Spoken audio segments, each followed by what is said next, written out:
Hello and welcome back to Searching for Service, brought to you by Rotary District 5950. I'm your host, Kelly Kirk. I'm Joe Kirk. And I'm Chad Larson. I also want to thank our other sponsor, the Russell Hampton Company, #1 printer for Rotary in the country. If you're watching online, you can see some of the swag they have for us. Got our mugs, our cutting board, or Stanley-ish mug. Still waiting for my hoodie and my quarter zip. It's a pretty intense. Yeah. I figured you had one of those. No. I do not. I don't involve myself with those crazes. So, but you can check BFC. That's what that. Our guest is giggling over here. Let's introduce our guest. It's Lloyd Campbell. He is #2, past district governor and second-time guest, and the QB for our show, Searching for Service. General manager. I would say more like general manager. You're the quarterback. Okay. Well, welcome back, Lloyd. We're happy to have you. I think that we should do a reintroduction because, yes, we've had you on here already, but let's share with our listeners, where are you from? There's so many jokes I could tell with that, but I can tell from your face that I should not tell any of those jokes. Okay. I'm from a little town in Arkansas. It's Edmondson, Arkansas. Population now about 415. Now, do you pronounce it Arkansas? No, Arkansas. Okay. All right. No, Arkansas. Yeah. That's how I remember the spelling. Yeah. Arkansas. Yeah. So I was raised there.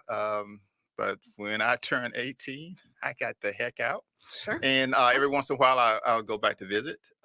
But that's where I'm from. And where do you live now? Good question. In Tesla. It depends on where my car takes me. My permanent address is actually Glenwood, Minnesota, which is about 2.5 hours from here. It depends on who's driving and when. And I also live in Richfield. So I spend a lot of time here in the cities. So, okay. Yeah. And why is it that you spend so much time here in the Twin Cities? I love you guys. Yeah. Okay. Well, I was, as you alluded to earlier, I was past district governor. District governor. Now I'm past district governor. But during that period of time, most of our clubs are in this vicinity. So I spent a lot of time here. And I still do because I'm still involved in a few things. So. Okay. Can you, maybe this is a challenge.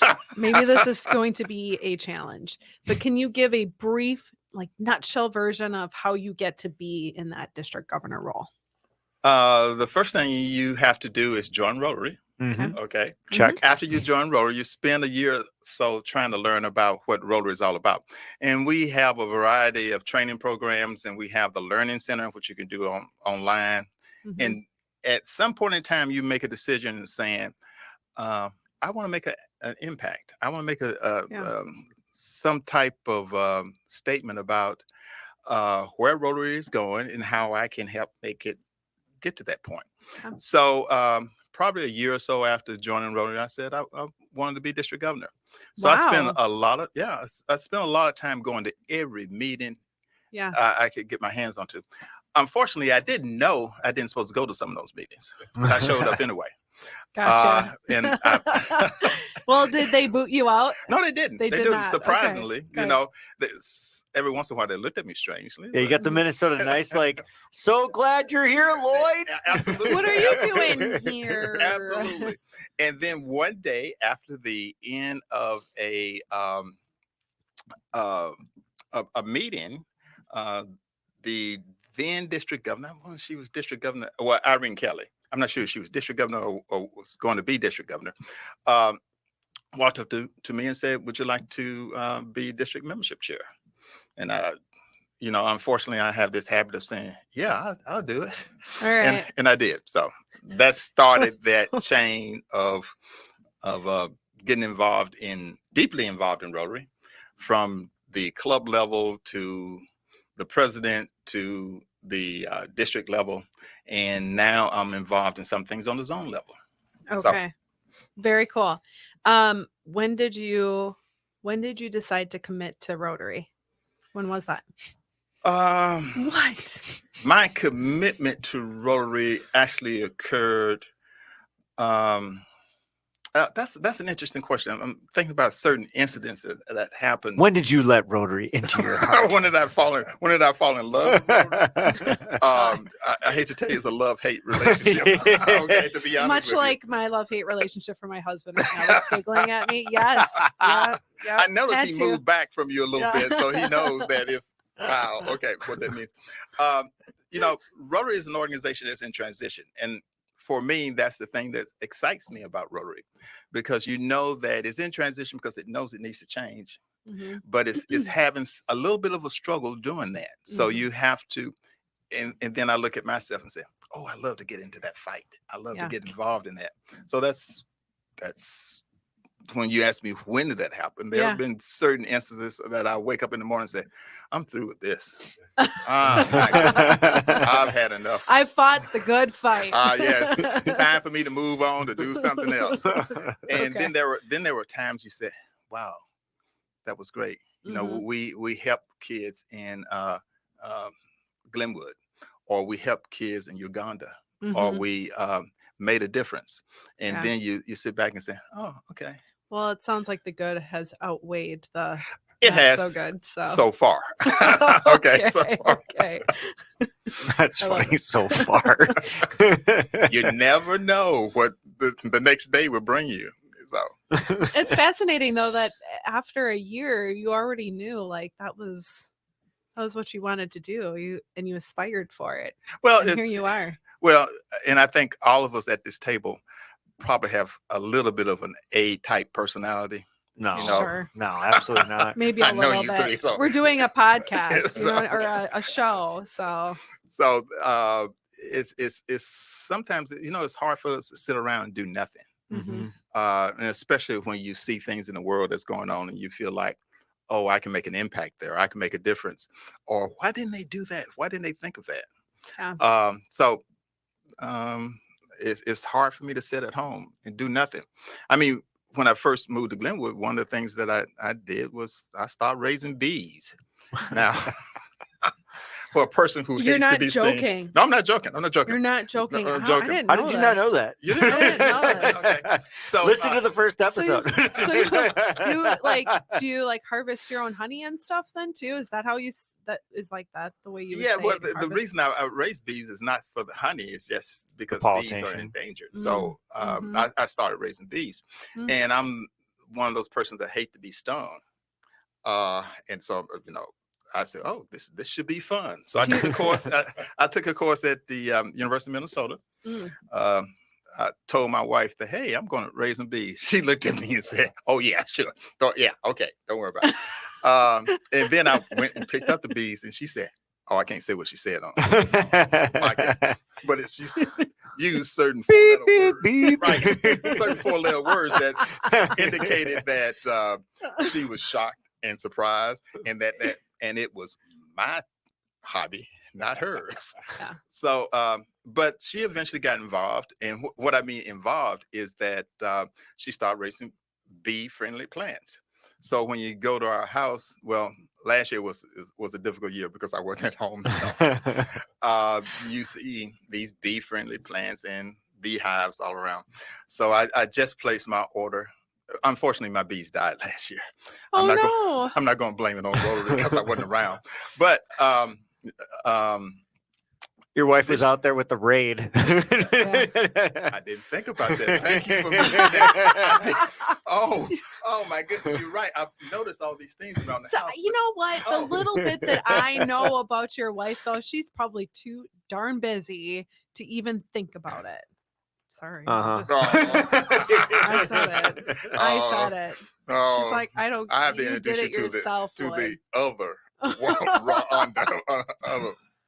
my wife. But I've just placed an order for 2 sets of Russian bees, which would be an interesting different type of bees than I usually have. I usually have Italian bees, which are very friendly and just buzz around. Russian bees are very aggressive. Interesting. But they survive through the winter. It's those long cold winters.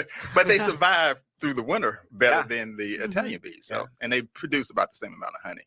Okay. So learning so much about bees right now. I'm sorry, I didn't mean to get show. on bees. No, it's okay. it's great. I think it's great. I don't know. I don't even know how we got on there. Somebody What do you help me. mean? Well, What do you How did we we're get talking on? about Rotary. How Yeah. we see Okay. Rotary. One of our areas of focus is, of course, the environment and On bees. and bees, pollinators. So it's probably, when you look at why I'm involved in Rotary and some of the things I do, is if you would do a personality test, you look and say, oh yeah, I can see him getting involved in that because it's it's important. Good hobbies though. I mean, what a cool hobby. It is. I mean, when you're trying to get away from everybody, go out to your beehive. Yeah. Well, come on. Well, nobody wants to join you, right? Like, hey, you want to? Hey, I'm out here. Nobody 10,000 bees around you. No one is coming out to see you. I have so many follow-up questions, but I will not. We don't have to go down that rabbit hole right now. So that's so fun. Interesting. But I'm sorry, but I was, Rotary. How my journey through Rotary is indicative of my location and the things I've been involved in.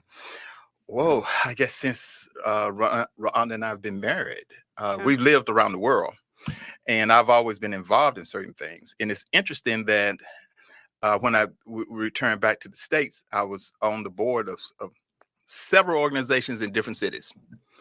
And there were Rotarians on the board, but no one asked me to join Rotary. Really? No one asked me to join Rotary at all. And I didn't know that much about Rotary. So when we moved to Glenwood, I was talking to the head of the hospital there, and he just said, you need to come. Why don't you join me for lunch? I said, free? He said, oh, yeah, sure, I'll pay for it. I didn't know any better. And I went to the Rotary meeting. It was a great meeting. 2 weeks later, I joined. And the thing I recall is when I joined Rotary, the guy who was doing my inductions just basically said, we asked you to do only one thing. We are a membership organization that invite members to join. Just invite someone to come. He said, just 1 or 2 a year. And I said, okay. But just from that, I learned so much about Rotary. Because when I would go to a person and say, hey, why don't you come, I'll buy you lunch, come to Rotary. They said, well, when I retire, I'll come and join Rotary. And I'm saying, my goodness, how long do we have to wait for that to happen? Oh, I'll retire in about 20 years. Then I'll have time to do Rotary. I'm saying, that doesn't make sense. Yeah. So that bugged me a little bit, but I'm sorry. It's one of the things, though. It's a nice way to flip a narrative, though. But it is one of the things that, like, I'm most proud of us is we're literally the poster child of people that are too busy for Rotary, and we show up every week, and we're doing the podcast, and it's because we've just made it a priority. And is it easy every week? No. Are there other things that are requiring our time? Of course, but that's up to us. I mean, gosh, look, across the table from us, we have an owner of a radio station, for God's sake, and he's making time. I love it. I mean, I know the trek downstairs is going to be it's so hard. To get in the studio. But I mean, all of us can argue that but I do think that there's a real difficulty with certain time periods of life, like when you're one that we don't hit enough is when people are young professionals before they even have families. That's one that we seem to miss. That's seemingly getting better. It seems like that we're starting to hit that demographic a little bit more. You're right about that, but it's also where you place your priorities. For instance, those young professionals, what do they need? What do they value the most? And that is probably some type of mentorship or some type of fellowship or money. Some type money, exactly, or have the opportunity to meet leaders in their communities. One of the things that's we may not push a lot is the fellowship. We actually have fun at those meetings. And even we have fun on the podcast. I'm not sure how much fun I'm having right now, but we do have fun. Lloyd, come on. But we do have fun. But to go back to that, it's interesting. Like, that just made me think of something when I was, coming out of college and stuff. And you think about how egotistical you are. Like, I need to prove myself out here. When really the lean is, who do I need to meet? And who do I need to learn from?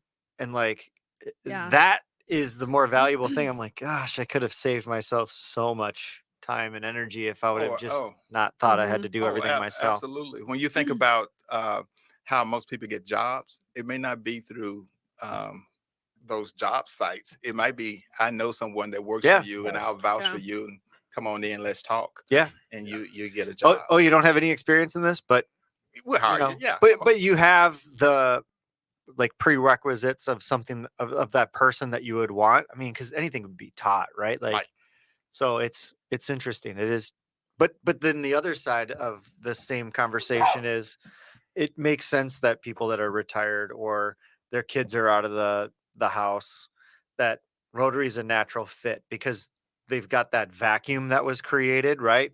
Where, I was used to getting the kids ready or, used to having something in the morning. So then you can fill that in easily with Rotary. So you see like how Rotary naturally fits into certain people.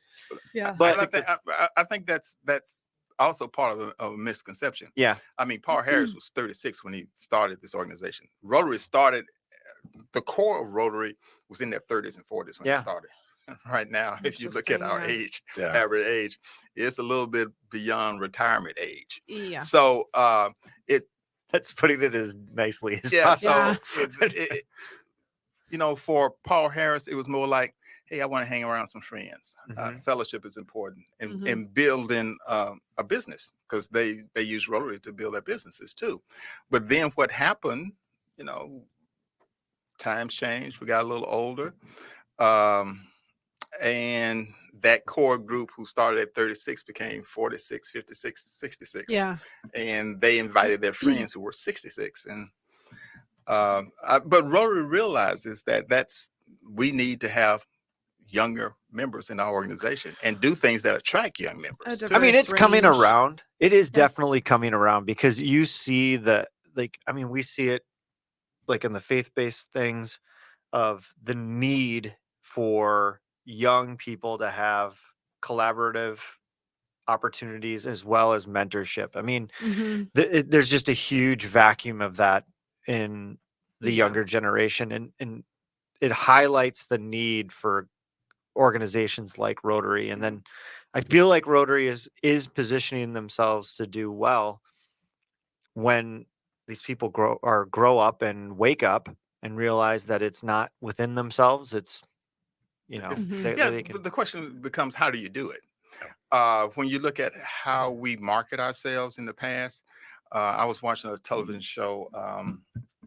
I was based out of Seattle, Frasier.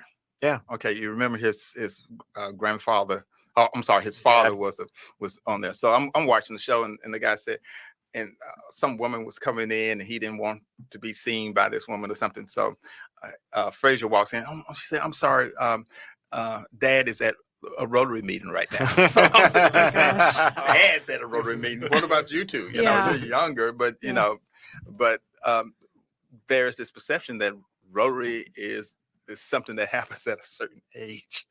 And retirement. Retirement. But that's also one of the reasons we have a podcast. When you talk to older members, they'll tell you, "Oh, young folks don't have time for service," or "Service doesn't happen until you retire," and that's not true. No, it's ridiculous. So, and I think one of the, I'm not sure if I told you the story about the impetus behind the podcast, of why we thought about having a podcast, was that we had a member of our club, the Glenwood Rotary Club, was 24 years old. Guy just graduated from Cornell. Maybe he was out a year or so from Cornell, and lives in Glenwood. Yeah, okay. That's right. You can imagine the pressure he was under. But anyway, we were in a conversation, and he brought up the idea that young folks love service, and that we were not making an effort to tell them about service opportunities. And I said, "Well, what do you suggest?" He said, "Have you ever heard of a podcast?" I said, "Yeah, I've heard of podcasts, And he said, "I do a podcast." So he actually introduced me to young folks doing service around the world. And I'm saying, this should be Rotary. We need to reach out to people and let them know about the things we do. at a young age. You don't have to be 65 or older to enjoy Rotary. There you heard it, guys. So this podcast, the genesis of it came from a 24-year-old. Absolutely. Who is a Rotarian. Yes, who's a Rotarian, yes. I just lost a lot of respect for you, though. I thought it came from you. But you know what? Like you made it happen. He's the QB. He brought it. No, he's general manager. Whatever. You are the quarterback. I am the backup kicker. Well, what's Chad then? Lineman. You block. But didn't you play football in school? Yep. Block and tackle. Block and tackle. I was the quarterback. No. I love it. Well, I'm the water boy. As I invite friends to the club meetings, that's the response I get all the time. So, I'm so busy. And I'm like, with our club, especially, morning. Yeah. You give up one morning, which I know is hard with children.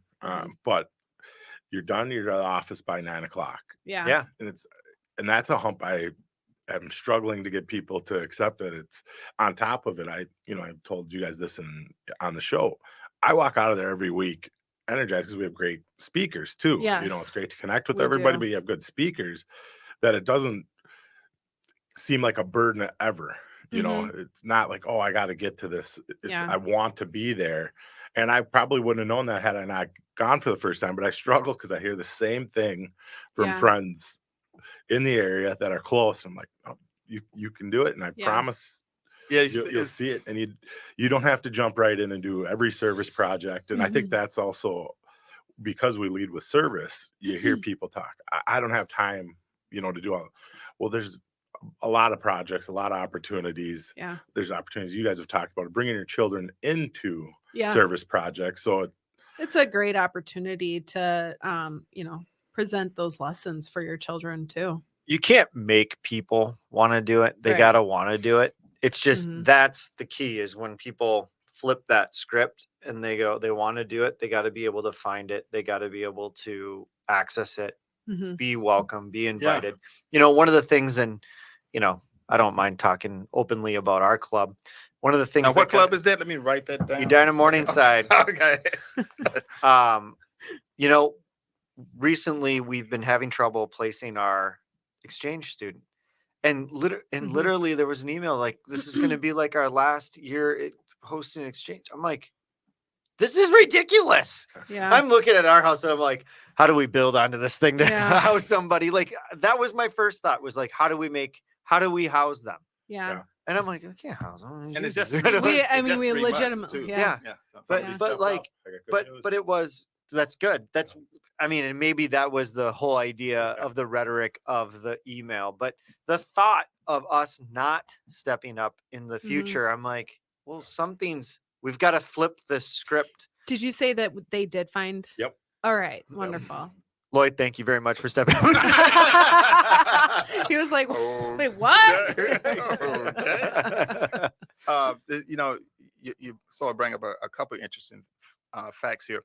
One is that sometimes we have this impression about Rotary is that it's a very rigid organization. That for you to be a Rotarian, you got to be there at 7:00 in the morning or noon.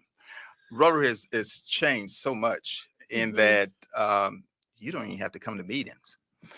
You can just do service projects. You can have different times. You can have the Edina Club have a group of folks meeting on Saturdays, or you can have, for instance, there are several clubs where they bring their kids to Rotary meeting.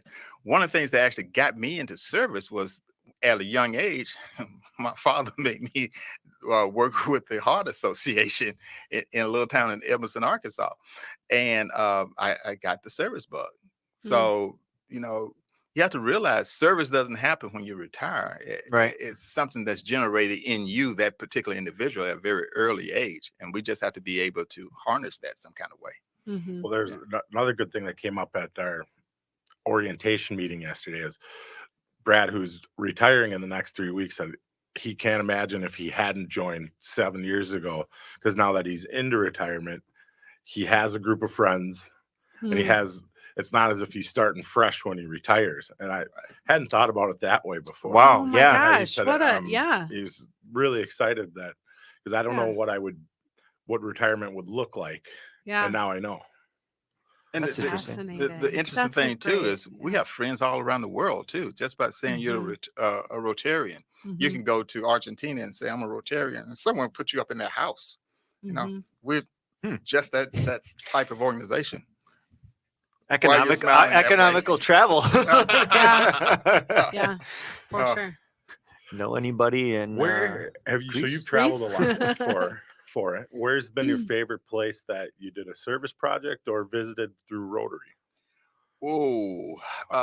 Service project would be both Uganda and Honduras, and I did both of those last year. It was interesting. Like Edmonton, Arkansas is not the richest town in the world. Okay, the major crop is cotton, and it's an ag type of town. But the poverty you see in other parts of the world will just break your heart. And it gave me some idea, sense of purpose when you walk into a community, a camp. I thought it was basically a camp. You look over and you see a hole over there where the cows are drinking and doing everything else, and that used to be their water supply. And now we put together a system where they have this a gravity fed thing that brings fresh and clean water to them, and you walk in and they think you, I wouldn't say a god, but they think you are, you're saving kids' lives, and that affects you. Yeah. And it's in a country where you think there are guns in America.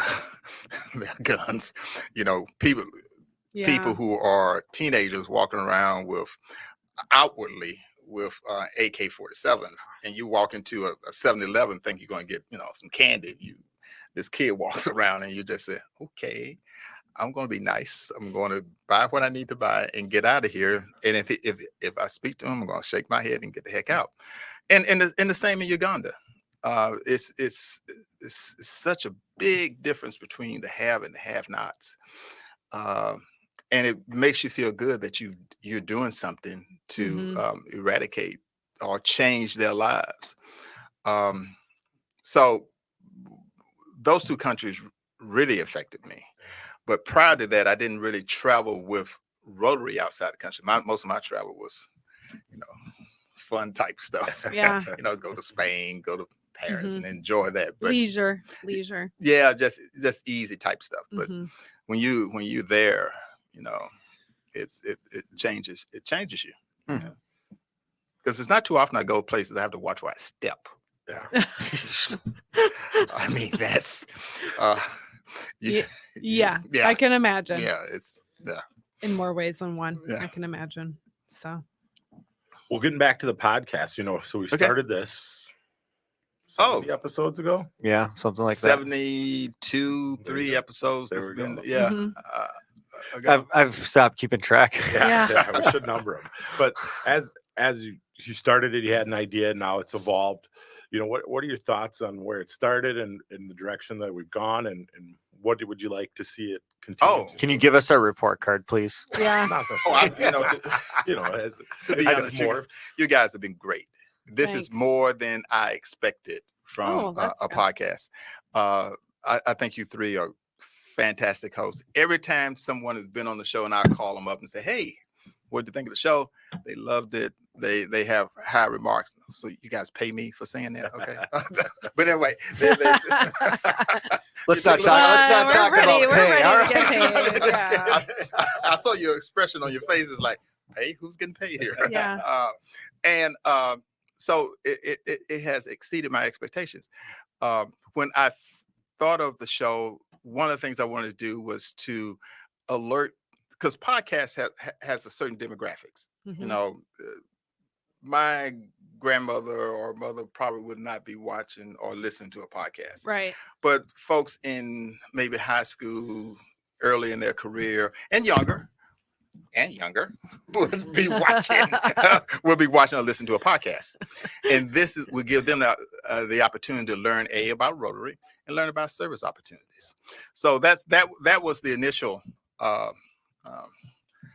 thing that I thought about as far as the podcast, and you guys have really exceeded that. You've had, Stephanie on, which is the upcoming Rotary International president.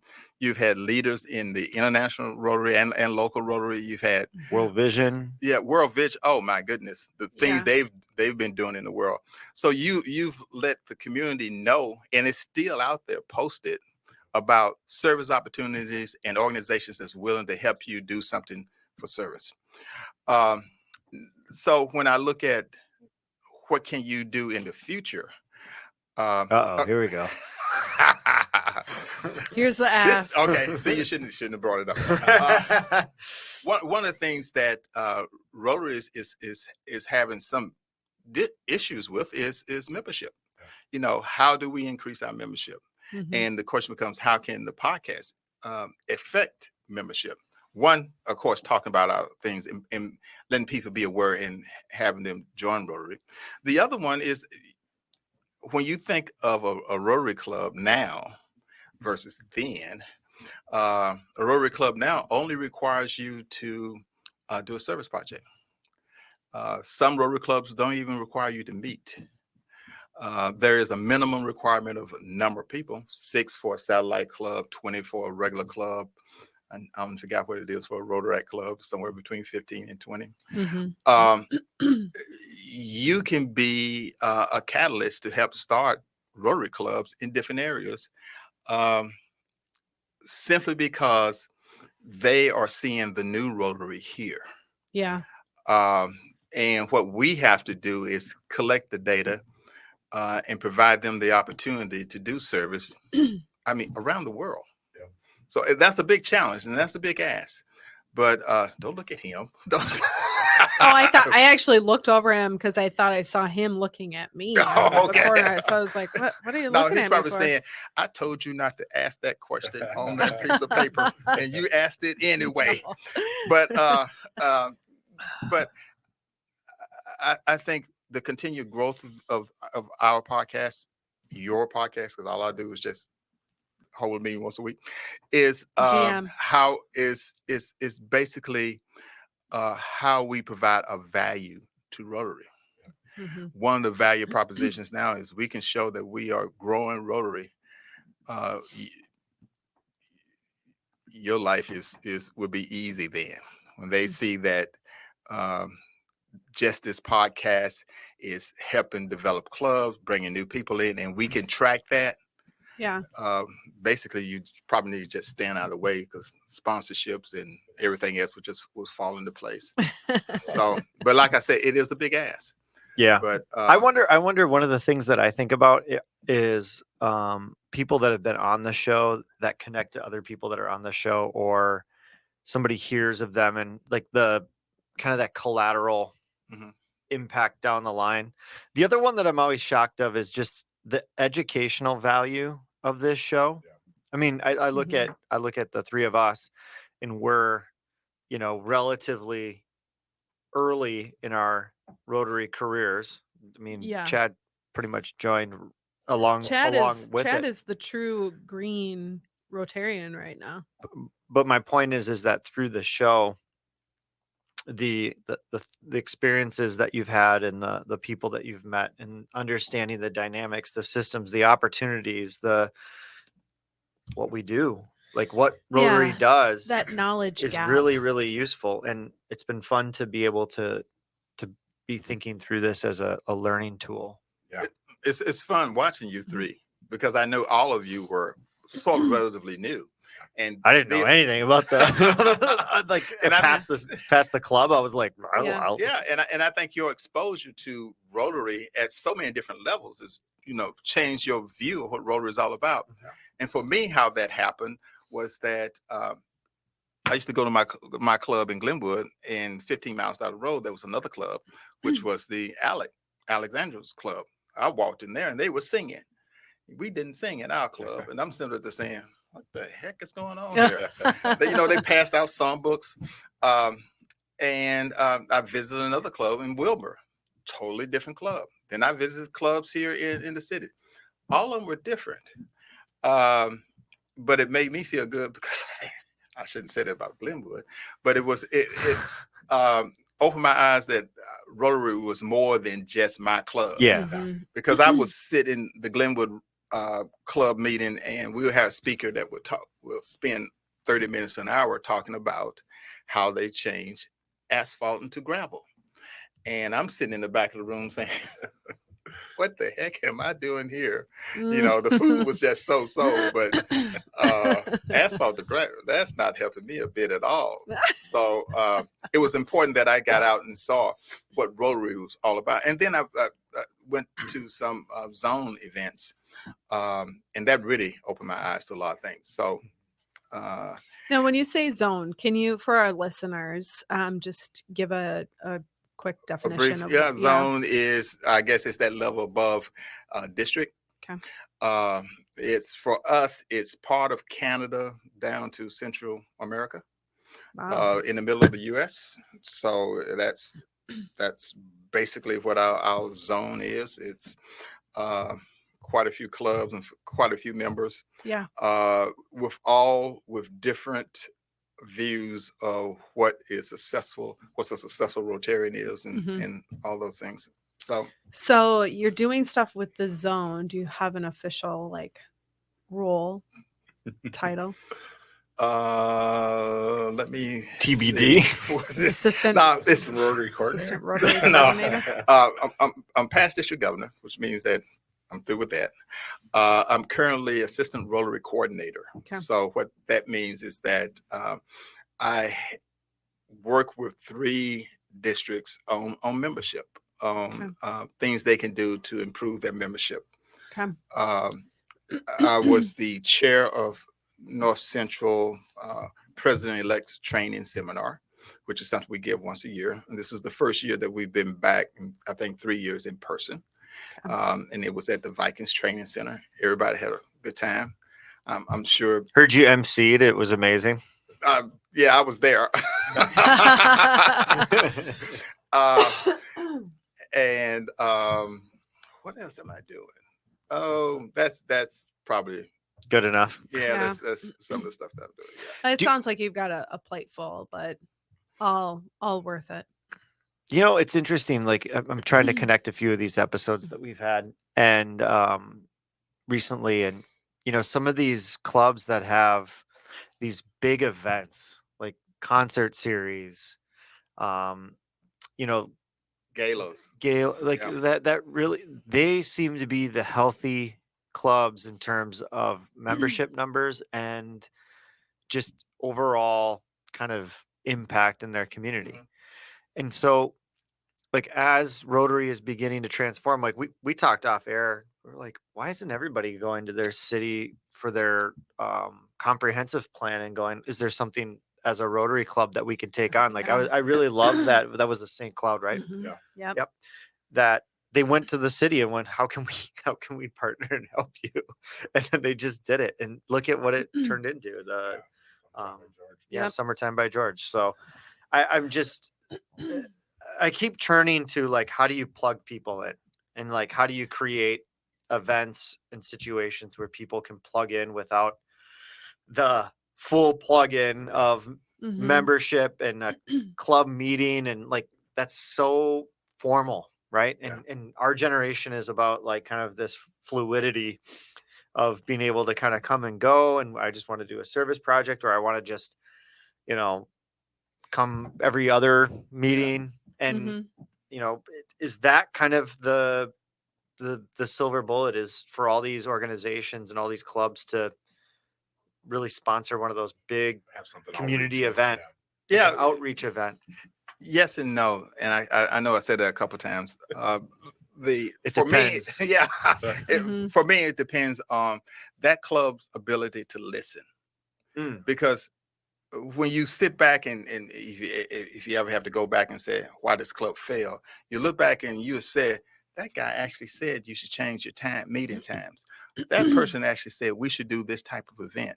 This person actually said it, but because that club is so set in their ways, they don't want to change.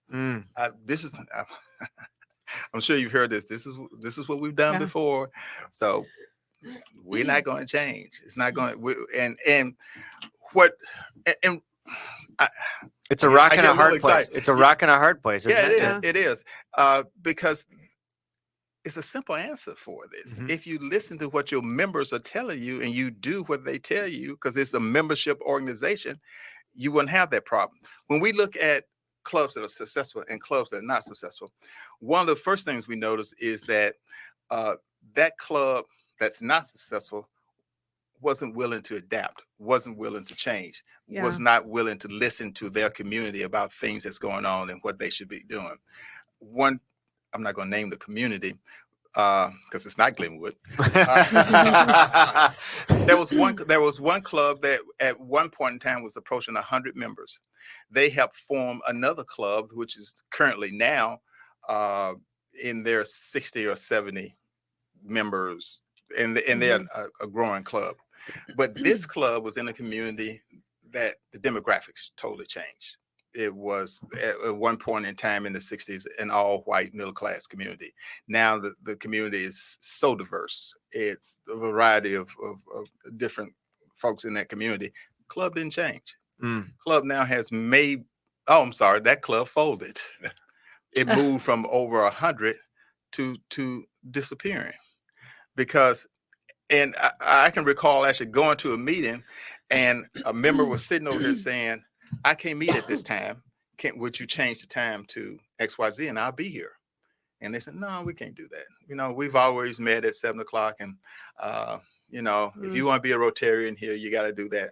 That person left. I think you nailed it with the listening piece because that's reflective of exactly what St. Cloud did is they listened to the community and they responded where you're talking about people that are not like, and the other trigger that I find, and I even see it, periodically in our club, although our club is extremely adaptable and really good, is comfort. Whenever you're comfortable doing something, that means you're not being impactful. Right. Yeah. And we should always be uncomfortable. And I love it. We have uncomfortable people that come on and speak. We do project work that stretches the comfort of the club. Like those are really good things. But that's always my trigger in our club is like, gosh, is this the thing that we've done for 25 years? And we don't even know why we do it anymore. Yeah. Right. Yeah. And you know what I mean? So that's the time to re-diagnose it. So I think that's a really great kind of way to start wrapping up our interview is, clubs, listen up. Am I through? You are just about through. Okay. Just about. Through part one. Yeah. Stay tuned. Okay. Any parting words? I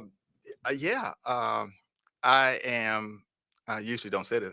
I'm blessed that you three are hosts. Wow. They can actually just do that this. Was really kind. And Lloyd, we're very grateful for you as well. We know that it's been a lot of work and an uphill battle and 7 feet of snow. Yeah, you guys are doing the heavy lifting. You really are. I only have high praises for what you've done, but I also think that what you're capable of doing in the future is just going to blow Rotary away. So wow. You have that type of potential because of the energy you have here, the guests you have on the show, and the things that you talk about. So I guess this is a terrible time to tell you that this is no, we've been honored so far, and it's been fun. Yeah, it's been fun. So thank you. And that's what Rotary should be, fun. Yeah, if we're not fun, I'm not going to the place. Yeah. It's been tough, but it's been fun. Yeah. Yep. Well, Lloyd, thank you. Thank you for carving out time. Hopefully you didn't drive all the way down here just today to make the, I just drove from Richfield today. Okay, beautiful. Beautiful. Nice and close. Well, thanks for all the work you do with us too. Yeah. It really helps. Appreciate it. Awesome. Wouldn't be here. Take us out. As a reminder, you're listening to Searching for Service. I'm your host, Kelly Kirk. I'm Joe Kirk. And I'm Chad Larson. We'll be back.